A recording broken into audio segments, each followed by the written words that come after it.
stratégique, le FIGIS. Alors, tout de suite, qu'est-ce que d'abord cette nomination vous a inspiré avant qu'on puisse suivre un petit reportage là-dessus? Et qui est donc Persis, Lionel et Sono? Merci pour la question, mais en tant que membre gabonais, un membre gabonais vivant en France depuis des années, pour moi, Monsieur Percy Sessono, j'ai fait sa connaissance ou j'ai pu l'apercevoir à travers les activités politiques de la diaspora gabonaise de France en connexion avec les autorités politiques du pays. C'est à travers cela que que j'ai fait la connaissance de Monsieur Percy Sessono. Mais j'ai été étonnée néanmoins du communiqué du 19 décembre 2024 qui nous annonçait sa nomination pour gérer le fonds stratégique, le navire amiral de l'économie gabonaise, c'est-à-dire celui qui permet à notre économie de se diversifier, de prendre des parts dans différentes entreprises, d'investir pour l'avenir du Gabon, de voir que ce soit M. Percy Sessono qui en soit désormais le grand patron. Exactement. Alors, rappelez que le Fonds gabonais pour l'investissement stratégique, des investissements stratégiques, le FIGIS, c'est autrement ce qu'on a l'habitude d'appeler les fonds souverains. Donc, c'est vraiment un fonds souverain dont la capitalisation financière globale, je crois, c'est autour d'un peu plus de 1000 milliards de francs CFA. Donc, 1,2, c'est ça, je parle sous votre contrôle, 1,2 à 1,5 milliards de dollars. C'est De bien ça. dollars. Donc, ça fait un peu plus de 1000 milliards de francs CFA. Suivons ce petit élément, parce que cette nomination véritablement a surpris plus d'un.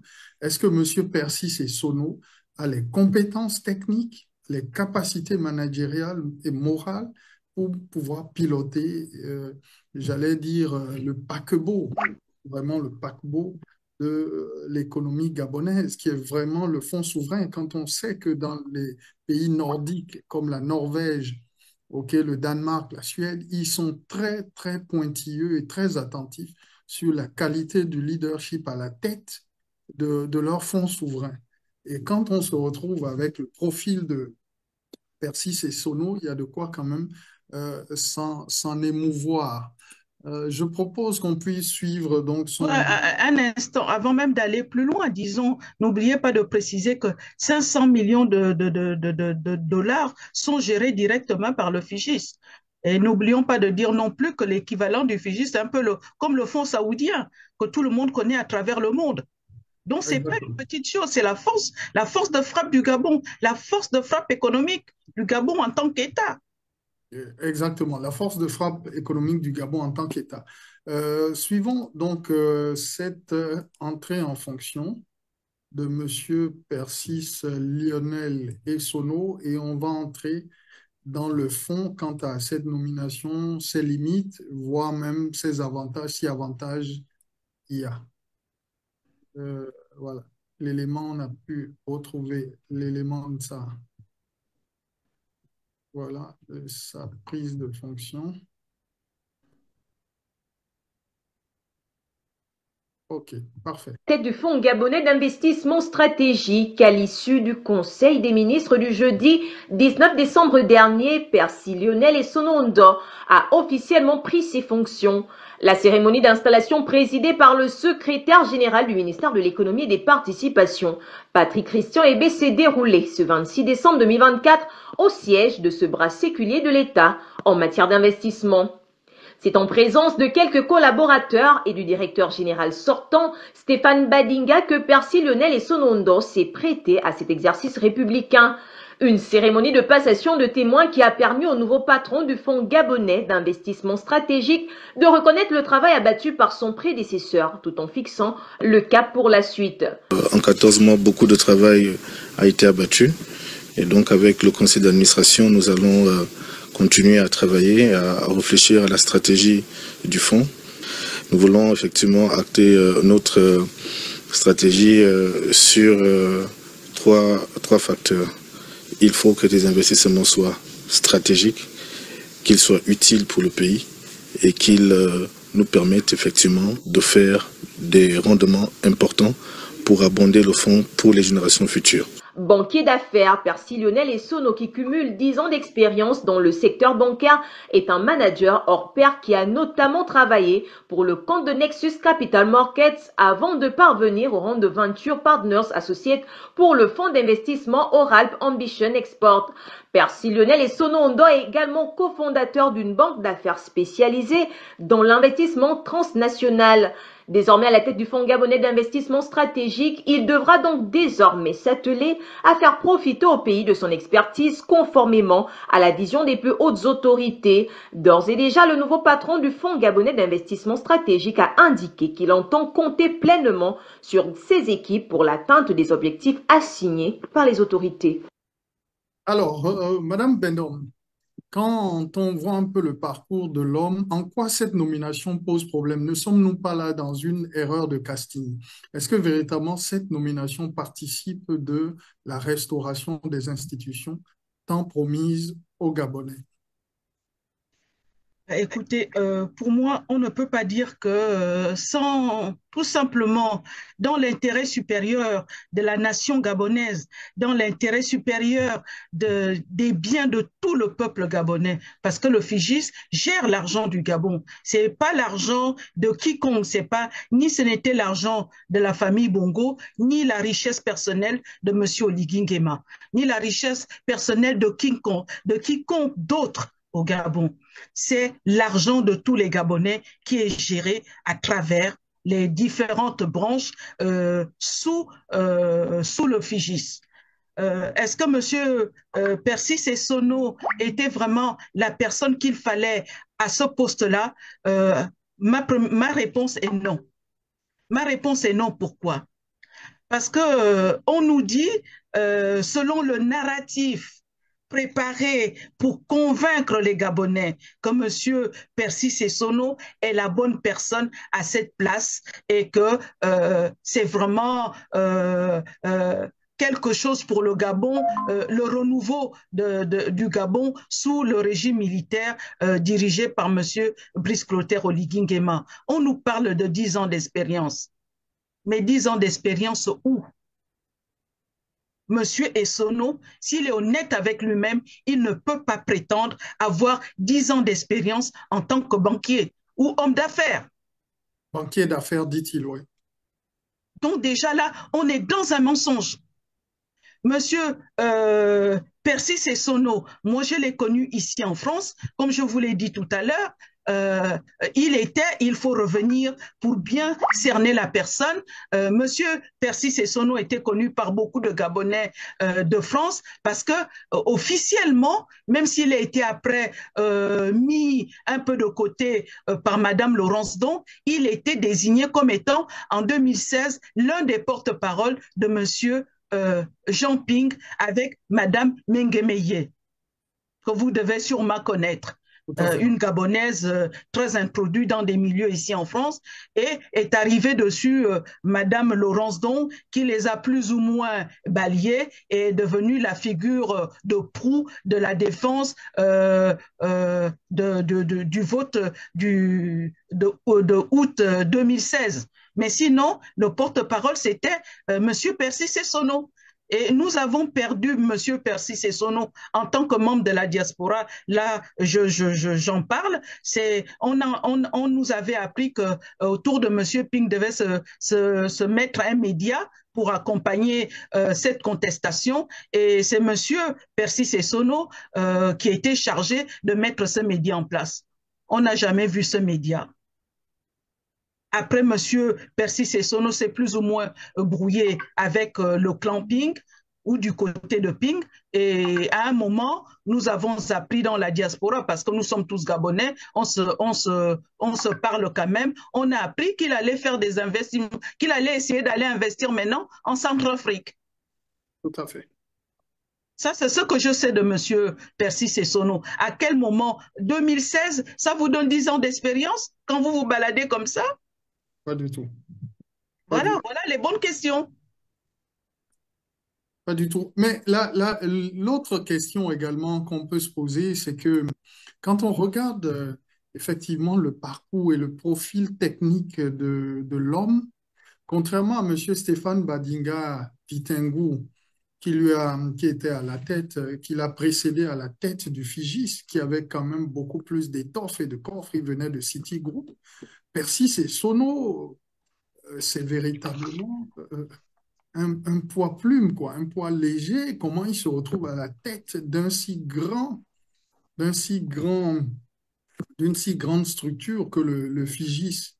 Et bon, continuons un peu à décortiquer son parcours. Il dit qu'il est banquier d'affaires, qu'il a créé une banque d'investissement, Racine Investissement, basée au Luxembourg. Mais quand on questionne un peu le capital social de cette banque, là aussi, ça pose question. On parle à peu près de, je ne sais pas, 15 000 euros de capital social. La Racine Investment Bank, sa filiale ivoirienne, puisqu'il a eu la chance, via les relations avec la famille Bongo et le soutien que cette famille lui a apporté pour atterrir en Côte d'Ivoire, quand on voit le capital d'une soi-disant société, une banque d'investissement privée, vous ne pouvez pas me dire quelle banque va aller négocier avec une banque privée qui a pour capital seulement 10 millions de francs CFA, c'est-à-dire 15 320 euros de capital. Oui. Moi, je veux bien. Et quand vous interrogez les réseaux, quand vous interrogez, vous faites des démarches sur les réseaux sociaux pour avoir des informations concernant cette banque-là, quand vous tapez les banques d'investissement en Côte d'Ivoire, il n'y a rien. Quand vous tapez les banques, les 100 banques, les 100 plus grandes banques d'investissement en Côte d'Ivoire, vous ne trouvez pas cette banque. Alors, Alors, est-ce que effectivement. c'est normal ça? Alors, la seconde question que nous posons, c'est que si déjà au plan des compétences techniques, on voit bien que le profil de Persis et Sono comme banquier d'affaires, son parcours laisse beaucoup d'interrogations. On se retrouve dans beaucoup de flou quant à vraiment son leadership à la tête des banques d'investissement. Vous parlez de Racine Investissement qui a un capital, vraiment un capital social faible. Euh, Se retrouver comme ça, parachuté, nommé à la tête du Fonds gabonais d'investissement stratégique qui brasse des actifs estimés à 1 milliard à 1,5 milliard de dollars. Mais c'est impressionnant. Pourquoi est-ce que le régime d'Oligui Nguema n'a pas fait, par exemple, un appel à candidature pour nommer un meilleur profil à la tête de cette institution que le profil de Persis et Sono? Monsieur Dossou, il faut revenir à ce qui se passe actuellement au Gabon. Et là, vous voyez, la nomination de Monsieur Persis Sessono est dans la logique de ce qui se fait autour du CTRI et de ces nominations qui sont plus ou moins des gens peu outillés, mais qui se retrouvent à la tête des institutions, des entreprises, des sociétés parapubliques et qui ne sont pas faits pour ça, qui n'ont pas la carrure pour ça. Monsieur Percy Sessono n'est pas à cette place-là. C'est pas vraiment sa place. Alors, maintenant, parlons sur le plan moral et éthique. Là encore, cette nomination pose question parce que M. Percy Sessono était à la tête de Réagir. Je crois il a été radié au même titre que François Ndongobian. Parlez-nous un peu donc de cette affaire de Réagir et également de de ce qu'on lui reproche. Je crois qu'il est impliqué dans une affaire de falsification, faux usage de faux, usurpation d'identité, etc. Qu'en est-il au sein de Réagir pour essayer de questionner le profil moral et éthique de Lionel Persis Essono? Là, on est toujours malheureusement dans ce qui dénature même la politique au Gabon. Voilà Monsieur François Ndombian qui va nommer alors que il est mis en réserve puisque dans les statuts de Réagir, quand tu es nommé dans des fonctions comme celle qu'il occupe aujourd'hui en tant que premier vice-président de l'Assemblée nationale, il doit nommer un intérimaire qui le remplace à sa fonction de président sans tenir compte même des règles même du parti qui l'a permis de sortir de l'ombre. Parce qu'il faut rappeler que c'est le parti Réagir qui a remis au goût du jour M. Ndombian. Sinon, très peu de Gabonais connaissaient exactement qui était ce magistrat, puisqu'il est magistrat de formation. Mm-hmm. Voilà ce monsieur qui fait nommer comme ça, sans tenir compte des règles de son parti politique. On l'accuse d'avoir fabriqué tout simplement un tampon dont il s'est servi pour nommer la personne qu'il avait cooptée, parce qu'il faut mettre les bons mots. La personne qu'il avait choisie, c'est-à-dire M. Persis Essono. Ils sont allés devant les tribunaux et jusqu'à ce jour, ils ont été déboutés. Et que ce soit M.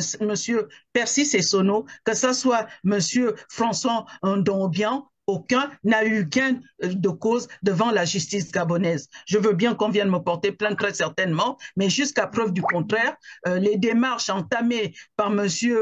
François Ndombian ainsi que M. Francis, ainsi que M. Persis Essono se sont soldées négativement en leur faveur.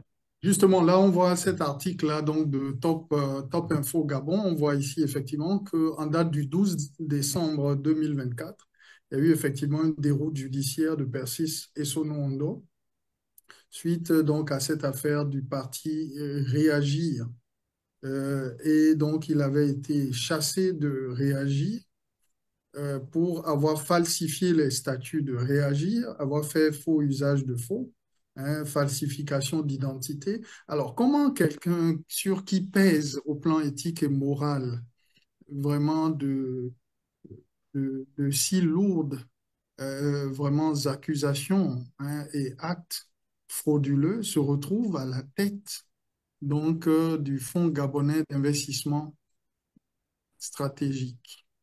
Mais c'est tout simplement qu'autour de M. Oligui Nguema, on a beau le dire, on disait beaucoup sous l'ancien régime que M. Ali Bongo Ondimba ne contrôlait rien, que chacun pouvait venir faire nommer qu'il voulait, quand il voulait, on le faisait signer. Mais je ne comprends pas que M. Brice Clotaire Oligui Nguema, qui a été soi-disant responsable des renseignements au Gabon, qui connaît qui est qui, quel intervenant, qui fait quoi, peut autant faire. Malheureusement, de très mauvais choix sur des personnes à qui il confie le Gabon, à qui il confie la gestion des biens de tout le peuple gabonais. Qui est la personne qui a amené la nomination de M. Persis Essono auprès de M. Brice Clotaire Oligui Nguema et le faire signer cette nomination? Est-ce que juste par cette nomination, on ne peut pas dire qu'autour de M. Brice Clotaire Oligui Nguema se trouvent des gens qui aiment le Gabon ou même ont souci du peuple gabonais? Alors, voilà un homme qui n'a pas grand-chose. J'espère que l'intervention que fera M. Thierry Nguia, qui est un avocat aguerri, qui ne dit pas n'importe quoi et qui n'a pas été qui n'a pas été démenti, quand il nous donne exactement qui est M. Persis Essono en France, il va jusqu'à nous expliquer que ce monsieur a été presque un sans domicile fixe. Mm-hmm. Qu'il a atterri en Côte d'Ivoire grâce à la famille Bongo, grâce à Félix Bongo. Alors, donc là, pardon d'ouvrir cette parenthèse. Crise au sein de Réagir, hein, c'est un article de Gabon Review. François Ndongo-Bian et Percy Sessono ont été exclus par décision officielle, claire et nette. Et ils ont donc introduit un recours. Ils ont été déboutés par la justice gabonaise en date du 12 décembre 2024. Alors, donc, ils ont été vraiment chassés donc, du parti Réagir pour, pour avoir tout simplement trahi les principes et l'unité du parti. Donc, ils ont été exclus pour avoir imité l'entête du parti, fait usage de faux cachets. Hein, ils se sont prévalus d'identités frauduleuses. Et ensuite, ça constitue véritablement une atteinte majeure aux valeurs et aux objectifs du parti. Alors, comment se retrouver avec quelqu'un qui est quasiment un faussaire, hein, qui est adepte du faux, se retrouve comme ça propulsé quelques jours plus tard, c'est-à-dire que 7 jours plus tard, suite à cette crise-là, 7 jours plus tard, le 19 décembre, il est nommé patron des fonds souverains gabonais. Il est administrateur général, donc c'est-à-dire une sorte de patron des fonds souverains gabonais, celui qui doit décider la vision stratégique du fonds gabonais d'investissement stratégique, alors que c'est un monsieur sur qui pèse énormément de soupçons, d'accusations et vraiment d'actes frauduleux. Quant à son parcours lui-même en banque d'investissement, vous l'avez Son rappelé. parcours est bancal, controversé. Et, Et amène chacun de nous à se questionner. Et je vous rappelle aussi qu'en nommant ce monsieur, Percy Sessono, il reste en même temps membre de la banque qui, soi-disant, il a co-fondé. Et quand vous voyez, quand vous allez vérifier quels sont les objets dans lesquels cette banque d'investissement agit, vous verrez que ce sont les mêmes choses que fait le FIGIS. Est-ce que ça voudrait dire que dans quelque temps, excusez-moi, parce que ça me fait de la peine pour le peuple gabonais. C'est un non-respect pour le peuple gabonais. C'est aussi un non-respect par Oligui Nguema qui nous a dit qu'il venait mettre de l'ordre. Parce que depuis que le fonds d'investissement stratégique du Gabon a été mis en place, c'est de scandale à scandale. Voilà une petite banque qui ne vaut rien du tout. Est-ce que c'est cette banque-là, puisque son objet correspond à tout à fait ce que fait le fonds d'investissement gabonais, est-ce que désormais, c'est cette petite banque-là, presque inconnue de tout le monde, qui va désormais être le partenaire du fonds gabonais d'investissement? Puisque le nouveau patron est membre de cette banque et en même temps gère le FIGIS. Pourquoi il ne va pas d'abord se régaler lui-même? Tout à fait. Et alors, parlez-nous un peu donc de l'historique du FIGIS et un peu des scandales à répétition à la tête de ce fonds souverain gabonais. Le fonds gabonais d'investissement stratégique a été créé donc en 2012. Ben, il a été créé en 2012, mais ce fonds a été transformé parce que c'est en 2012, mais ce fonds venait aussi, dépendait de ce qu'on avait mis en place sous Omar Bongo, c'est-à-dire ils appelaient ça le fonds pour les générations futures, Tout à fait. qui est devenu le FIGIS. Et qu'est-ce qu'ont les personnalités qui ont jalonné la gestion de ce fonds? On a eu M. Mikoto, beau-frère d'Ali Bongo, beau-fils d'Omar Bongo, qui a géré cette institution pendant presque 8 ans, parce que de 2012, je crois, jusqu'à ce que son beau-frère le fasse partir de la banque, c'est lui qui l'a géré. Mais jusqu'à ce jour, on n'a jamais rendu public le véritable bilan de M. Mikoto. Ouais. Il a géré l'argent des Gabonais, mais il n'a jamais eu à rendre compte aux Gabonais de son bilan. Rappelez que Serge Thierry Minkoto est actuel ambassadeur du Gabon en Belgique. Oui. époux de la sœur d'Ali Bongo et fille adoptive d'Omar Bongo. Est arrivé après lui monsieur Daouda, je crois, hein, qui l'a succédé, mais lui aussi, il est nommé là. Pourquoi? Parce qu'il est le choix personnel de monsieur Nouridine Bongo et de son ami, le fils de monsieur Osseni. La Young Team, quoi. Voilà, et ils vont se servir de la branche, de l'une des branches de cette banque-là pour prendre des parts dans des hôtels, dans ceci, dans cela. Ça prendra fin après le 30 août, après le coup d'État, où M. Oligui Nguema fera nommer le monsieur dont les fonctions ont pris fin à la nomination de monsieur Percy Sessono. Sauf que la personne que M. Percy Sessono vient de remplacer, je suis désolée, c'est quand même un banquier reconnu venu de la Citibank. On peut tout dire sur monsieur, comment est-ce qu'il s'appelle? On peut tout dire. Voilà, mais il vient quand même d'une grande banque reconnue. Et ses capacités ne sont pas à mettre en doute. Exactement. Et ce n'est pas un CV cousu de fil blanc comme le narratif que nous a vendu le régime en place au Gabon. Alors là, on voit par exemple effectivement Patrick, on a vu Serge Minkoto tout à l'heure, mais là on voit donc M. Hakim Daouda, oui, qui va remplacer donc Serge Minkoto.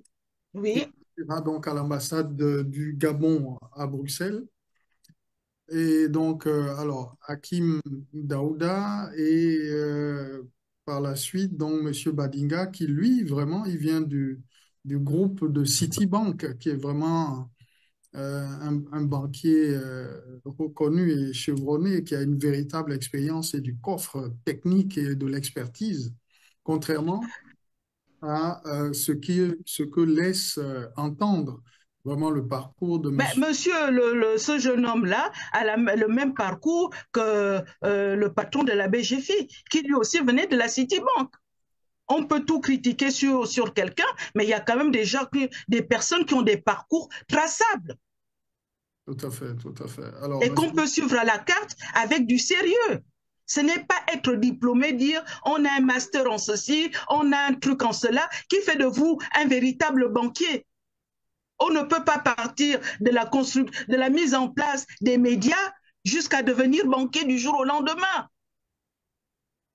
Alors, alors là, on voit par exemple, on voit donc M. Ditengou, voilà, M. Ditengou Stéphane Badinga, qui était donc à la tête du Fonds gabonais d'investissement, qui est vraiment, vraiment, c'est un vrai banquier qui sort du groupe de Citibank et qui a un vrai parcours et de l'étoffe. Contrairement à l'esbrouf auquel nous sommes en train d'assister avec la nomination de Percy Sessono, dont le parcours laisse vraiment songeur, et en plus aussi sa moralité, son éthique. Je rappelle qu'une semaine avant sa nomination ou 2 semaines avant, il était chassé d'un parti politique pour faux usage de faux, falsification de signatures et autres. Alors, quelqu'un comme ça se retrouve porté à la tête d'une entreprise aussi stratégique et sérieuse qui gère les fonds souverains gabonais, ça pose question. Pourquoi le CTRI n'a-t-il pas lancé, par exemple, un appel à candidature pour sélectionner les meilleurs profils gabonais, les profils techniques, et les propulser à la tête vraiment de cette institution névralgique du Gabon? Est-ce que Persis n'a pas eu en réalité un poste lié au fait qu'il a appelé à voter oui au référendum? On l'a vu dans tous les plateaux, hein, battant campagne pour le oui au référendum d'Oligui Nguema, Madame Bendom. Moi, c'est sur ce point que j'allais venir. C'est tout simplement ça. Parce que la personne qui l'a fait atterrir à Libreville, qui l'a fait nommer avec un faux cachet, c'est la même personne qui a fait le tour avec lui au Gabon pour défendre le oui au référendum du 16 novembre. Ça veut dire qu'on va sacrifier, on va mettre le fonds gabonais, le fonds d'investissement du Gabon dans les mains de quelqu'un qui n'en a pas la capacité. On aurait pu le nommer adjoint, mais qui n'en a pas réellement la capacité parce qu'il a fait campagne pour le référendum. Est-ce que c'est ça le redressement des institutions?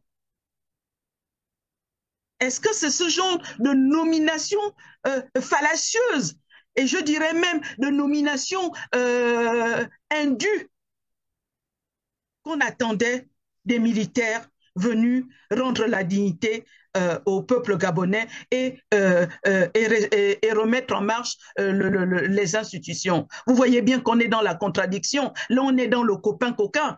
Et le but de monsieur, maintenant, il faut bien qu'on se pose des bonnes questions. Ce monsieur qui a fait campagne avec monsieur Percy Sessono, qui l'a nommé, qui l'a fait venir au Gabon, qui l'a permis d'être nommé là, il a fait ça dans quel but? Parce que là, dans quelque temps, monsieur Percy Sessono sera réellement un homme très riche. Parce qu'on ne peut pas gérer le fonds gabonais d'investissement et manger la nourriture qui vient de chez Faubert. Désormais, à lui la belle vie. Désormais, à lui la belle vie. Alors, je voudrais maintenant, puisqu'on va terminer avec cette séquence, je rappelle qu'on attend toujours Marlène Efoutam et Sola, qui va nous rejoindre d'un moment à l'autre.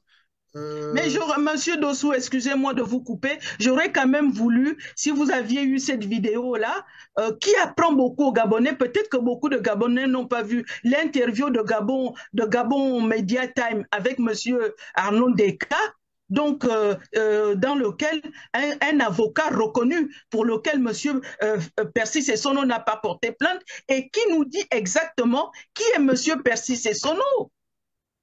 Alors, on va essayer de retrouver l'élément tout à l'heure. Mais une chose est certaine, c'est que vraiment au regard du parcours de Percy Sessono, véritablement au regard aussi de son éthique, de sa morale, qu'on a vu étaler sur les réseaux sociaux, comment il a été exclu et chassé du parti politique, réagir. Vous ne pouvez pas diriger un parti politique et venir à la tête du parti politique par effraction, faire usage du faux, falsifier les documents officiels du statut et pouvoir gérer des institutions gabonaises qui requièrent une honnêteté, un leadership, une éthique et véritablement au service de l'intérêt général. Ce n'est pas possible. Donc, je pense véritablement que cette nomination, c'est une mauvaise nomination, c'est un mauvais choix. Et la question que cela sous-entend, Madame Bendom, est-ce qu'il n'est pas nommé tout simplement pour servir de pompe Afrique pour Oligui Nguema? Puisque tous ceux qui ont été nommés, quand vous voyez la gestion du FIGIS avec tous les scandales qu'il y a eu, vous remarquerez qu'on a commencé par le beau-fils de Monsieur Omar Bongo, beau-frère d'Ali Bongo, on a fini par les amis de Nouridine Bongo, maintenant on est avec un ami de l'ami de Monsieur Oligui Nguema, parce que le vice-président de l'Assemblée nationale n'hésite jamais à parler de sa proximité avec M. Oligui Nguema. Est-ce pour cela qu'ils avaient besoin d'une personne dont le CV, dont le palmarès, dont le parcours laisse à redire pour pouvoir eux-mêmes, je ne sais pas qui, mais gérer aussi à leur tour, faire de ce fonds-là. Je vous rappelle quand même que le fonds est bondé par les revenus du pétrole gabonais. Vous voyez les Norvégiens mettre à la tête de leur fonds souverain une personne avec un parcours comme M. Percy Sessono. Vous voyez le fonds saoudien être géré avec quelqu'un qui a un parcours, un profil comme M. Sessono. Et pourtant, il est toléré sous une junte militaire. Il faut dire les mots. Oui, mais une junte militaire qui nous a dit qu'elle est là pour restaurer les institutions. Donc, espère un jour que... Effectivement, il y a une contradiction entre ce qui est proclamé, chanté, et ce qui est fait au quotidien. Et je voudrais justement qu'on puisse finir avec l'interview de M. Thierry Maître Thierry Ngia, qui parle en quelques minutes un peu de Persis et Sono. On va l'écouter et puis on va terminer avec cette séquence. On a pu se procurer des captures d'écran du groupe administratif, on va dire, de Réagir, dans lequel M. Félix Bongo, puisque son nom s'affiche, vice-président du parti, retire un certain nombre de membres de la plateforme, y compris François Ndongbian. Quel commentaire faites-vous de cet acte? Est-ce que c'est une exclusion? Est-ce qu'on peut l'interpréter comme une exclusion, une sanction? Monsieur Percy Ndong et Sono, dont vous venez de passer l'extrait. Voilà quelqu'un qui aujourd'hui fait passer, en tout cas dans sa bouche, les bongos pour des gens mauvais, pour des gens infamants. Quelle ignominie! Quelle ignominie, cher monsieur Leka. Voilà quelqu'un qui n'avait plus de maison, de gîte, d'appartement, rien du tout à Paris, à Neuilly, à qui les bongos ont gracieusement offert gîte, couvert, blanchi, nourri, qui passaient toutes ces journées avec les bongos. Et je voudrais dire que les pages internet qu'il crée, ça passe ou ça casse, etc., parce que c'est probablement lui, tout ce qu'il débite dedans, comme énormité, comme indignité à l'endroit de Réagir, à l'endroit de la famille Bongo, je voudrais qu'il sache aujourd'hui que tous les bongos n'ont pas encore lu ces pages. Et il est encore dans le cœur des bongos. Parce que les bongos l'ont toujours aimé. Mais son attitude est vraiment des plus déplorables. Et je pense que ça va être mis à nu, tout cela. Voilà quelqu'un donc qui a été hébergé parce qu'il n'avait personne. Voilà quelqu'un qui a envisagé d'aller en Côte d'Ivoire grâce à Madame Natacha Bongo, qui est mariée à un Ivoirien, qui a aidé M. Essonondo à s'y installer, qui lui a ouvert son carnet d'adresses. Il a été dans le sillage de la famille Bongo, c'est pourquoi il est en Côte d'Ivoire. Voilà quelqu'un avec Ndongbian qui appelait affectueusement à l'époque M. Félix Bongo de guide. Alors, parce que les Bongo et M. Félix Bongo leur ont rendu tellement de services, ont été tellement généreux. Quelle indignité. Revenons sur... Alors là, on voit un peu que ça contredit à tout ce qui est affirmé. C'est-à-dire qu'on se retrouve avec ce monsieur pendant des années qui n'avait aucune situation véritable, à la fois en France et en Côte d'Ivoire. Alors d'où vient-il qu'il a une décennie d'expérience comme banquier d'investissement, banquier d'affaires? Là, les propos que nous venons d'entendre, qui sont des propos d'un avocat assermenté. Exact. Il ne raconte pas des histoires. Exact. Et c'est attesté par un certain nombre de personnes. Félix Bongo, il existe aujourd'hui, Madame Natacha Bongo et tout cela, tous les services qu'ils ont rendus. Donc, c'est des faits vérifiables par chacun. Donc, comment se fait-il que ce monsieur, dont on voit que le parcours est vraiment sujet à équivoque, se retrouve propulsé à la tête du Fonds gabonais d'investissement stratégique? Je veux dire même le Fonds gabonais d'investissement stratégique, comme dans tous les pays, c'est vraiment le centre névralgique économique d'un pays. La gestion des fonds souverains, on ne la confie pas à n'importe qui. Et quand on voit le parcours du monsieur, sa moralité et véritablement les responsabilités qu'on lui assigne aujourd'hui, ça pose beaucoup de questions quant à la restauration des institutions, le fameux CTRI. Donc, Madame Bendom, terminez là et on va... Je voulais tout simplement dire que on a eu les personnes qu'on a accusées de détournement d'argent public à Gabon Oil. On a vu la Clam GS où c'est aussi des détournements. On a eu d'autres entreprises où c'est des détournements. Tout ça, c'est sous le CTRI. Et aujourd'hui, on a un homme qu'on nous dit qu'il y a à peine quelques temps encore, il n'avait pas grand-chose. Croyez-vous qu'un homme qui n'avait pas grand-chose, qui est patron d'une petite, qui se dit patron d'une banque, qui n'a pas fait une véritable carrière, il va se mettre dans tout ça. Vous croyez que nous sommes sortis de l'auberge? Pas du tout. Pas du tout, pas du tout. Je ne crois pas que je suis vraiment je ne sais pas quel était le but de monsieur, parce qu'il faut bien le dire, au Gabon on te nomme pas pour te nommer, il faut être coopté. Quel était le but de monsieur le vice-président, le premier vice-président de l'Assemblée nationale en appuyant la candidature de ce monsieur à ce poste-là? Est-ce que à travers cette action-là, le premier vice-président de l'Assemblée nationale rend vraiment service à M. Brice Clotaire Oligui Nguema et à sa responsabilité devant le peuple gabonais? On peut se poser cette question. On peut réellement se poser cette question. Alors, justement, on va terminer ce chapitre-là par une présentation rapidement succincte des activités donc, du FIGIS, pour montrer vraiment toute l'importance de ce fonds-là. Alors, le FIGIS, justement, est financé, comme vous l'avez dit, par les ressources pétrolières, essentiellement. Hein. Donc, il intervient dans la gestion des actifs de l'État gabonais, dans le développement et le financement de projets et dans le capital investissement. Donc, aujourd'hui, il est actif dans le financement des PME, des infrastructures, les secteurs sociaux, l'aménagement du territoire. Bref, c'est véritablement l'épine dorsale au niveau économique et financier du Gabon.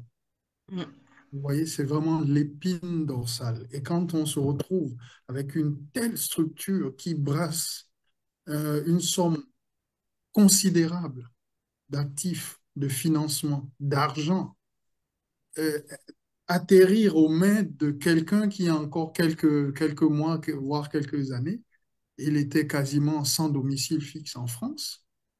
Il n'avait aucune activité véritablement connue et stable et il vivait grâce à la générosité du clan Bongo, Félix Bongo, Natacha Bongo et d'autres. Son parcours professionnel est sujet à équivoque. Est-ce qu'on ne se retrouve pas dans une grave erreur de casting, une grosse arnaque, pour terminer? Et je crois que, étant donné que le FIGIS, depuis sa création, ça a été de scandale à scandale, même au FIGIS, on est arrivé à donner des dividendes à des actionnaires quand le fonds était déficitaire.